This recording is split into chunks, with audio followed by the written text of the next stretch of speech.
See everything. It's really happy. Check out this rose. These blue irises. These roses that I got last year. I don't know the name of, but all the perennials that I bought last year just got way bigger. Like doubled and tripled in size. There's our Lithidora.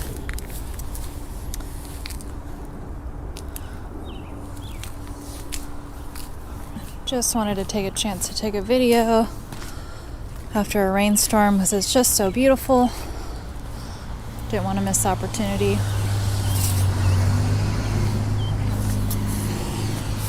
Nice strawberries. First strawberries ever coming out, turning red. There's some cool, my bok choy. Some of it's bolted in the front, but the second sowing is looking pretty awesome still. Purple lady bok choy.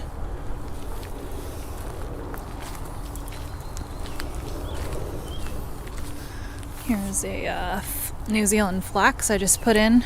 It's kind of ridiculous getting this here. And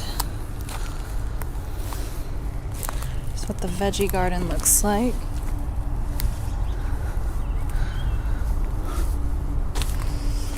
Potatoes, looking good. Some of them are flowering. A couple days ago, I think they closed up during the rain, maybe. But got all sorts of potatoes. Got my cabbages, looking really good. I think they'll benefit from a couple days of cool weather. I was afraid they were gonna bolt. Here are my tomatoes planted in along this trellis. Carrots here. Look at these bad boys. That garlic, looking nice and green. The rain is really great because it has nitric acid in it. And it's kind of like basically a free nitrogen fertilizer. Some little baby kales, fig tree, and my raspberries. I put them in a little cage. I set up this fence for them so that they wouldn't flop over. But soon I'm gonna have some yummy raspberries, I'm thinking. Pretty soon here. Grape is looking really luscious on the side of the house. And here are some random flowers I started. Here's a sunflower and a chamomile that I started indoors. My leeks, iris, and crocosmia. Just different things. This is a really pretty, called a weigela. Got for free. A lot of these plants were just giveaways or call them orphans. I'm the orphanage for all plants now. This is a really pretty vine maple that has now leafed out fully. Eucalyptus on the side of the road hasn't done super great. I think it just hasn't received enough water. So you'll see a lot of the stuff bolted, including this arugula here. But maybe they'll seed themselves and produce more.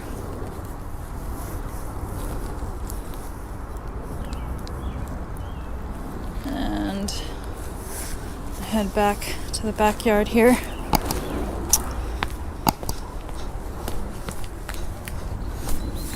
Take you guys through this back gate, which I rarely use for videos at least, but it's kind of a shortcut for today. Grass is green. And some little perennials I put in there. Most of them I started from seed. This is the Amara Ethiopian kale. It's looking really nice here. It's a perennial kale, so I don't have to start it again next year. Fingers crossed.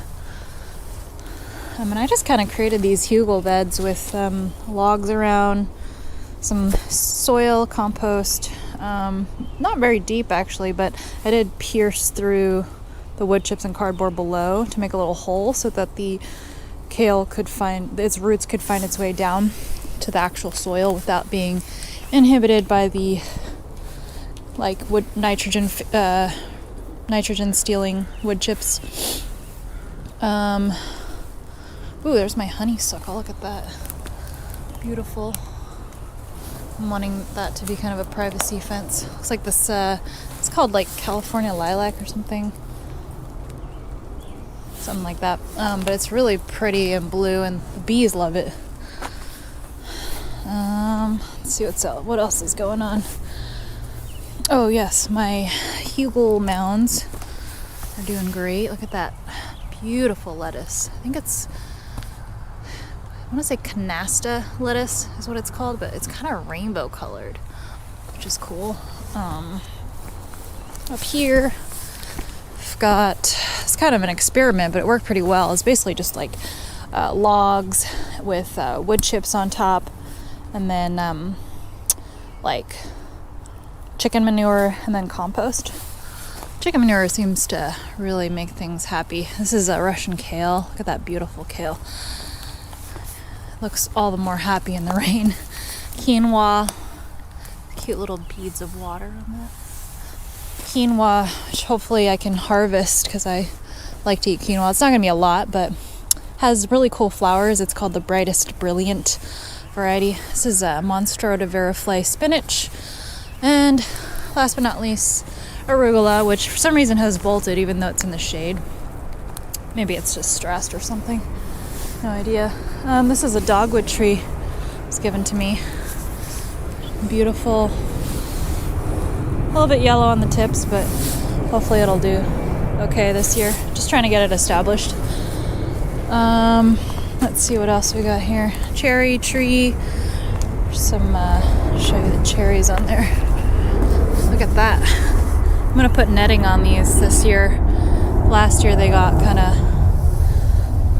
stolen all by the birds, but they own the cherries too. It's not just mine, so it's not like they're really stealing. They were just smarter than I was about it. Here's a dwarf, I believe it's a dwarf Korean lilac. It smells pretty good. It's like a mini lilac. I like that because lilacs get pretty big. Got that as a gift. More shade-loving plants over here. Entering the forest, or what feels like the forest to me, at least. Down there, just my perennials that I established last year. We can look at those in a bit. But look at this healthy kiwi. Oh my god. It's a I don't know what kind of kiwi. It's just kind of hardy kiwi that I didn't plant. Here, I believe that's, so it goes female, and then the male's in the middle, and then there's another female, which makes sense for pollination purposes, I think, but we'll see if they set fruit. Now this is awesome. It feels like a little jungle. I'll give you the back view here with what I'm seeing. But all these, I think, are called bracken ferns. I absolutely love walking through here. It's like just an enchanted forest in the city. And as you ascend, you can see a little bit of a view. You can see the layers of the food forest with all the berms cascading down, collecting rainwater. This is a wisteria that I put here. No idea if it's going to survive, but the idea is to create another privacy fence. And I want to say this is a Douglas fir, but I'm not sure. It's a huge and amazing tree that creates a lot of shade, and I absolutely adore it. Here are some strawberries. I literally just planted them, pushed them into the side of the walls here, I guess. Pretty shitty soil, if I may say so myself, but so far they're producing flowers and they look really green. I did throw a little bit of compost on there, but not much at all. So very happy. This area used to be completely well, there's still a lot of ferns, but completely ferns and blackberries, and it was a mess. So I made a bit of a staircase going up to make it a walkable path And this whole area was completely blackberries. Now it's actually a functional space, functional for me, so I can take care of it. It's a variegated iris, really cool, starting to bloom. Some more shady plants. They seem to be pretty happy here. I was gonna move them, but they seem happy. It's a columbine. Beautiful, lovely columbine. Another columbine. I think it's called like gold leprechaun or something. Look at those leaves. Freaking fantastic. The blooms haven't quite opened yet, but they look like little lanterns, which I just love. Just different perennials. Planted some corn and some ginger and turmeric. We'll see how that does. Beets. I just love the perennials, how like they're such a good investment, even if they are a little expensive. Like you can just like get like 4 times the amount of plant that you purchased if you take care of them. I just mulched everything heavily. That's a penstemon, really pretty. It's a GM. It's a rose. It's kind of looks like I think it's called like orange creamsicle or something, but it's got like reddish orange color to it. That's a purple penstemon. A lot of it hasn't flowered yet, but still exciting. This thing has flowered. I forgot what that's called, but it's kind of cool. This I'm really trying to train to go up this arbor here. It's called a porcelain vine, and I just love like the variegation and the pinkness of it in contrast to the green. And it's a really cool specimen. So yeah, that's pretty much it. And I hope you enjoyed this little tour. I will update you more as things progress. Thanks for watching.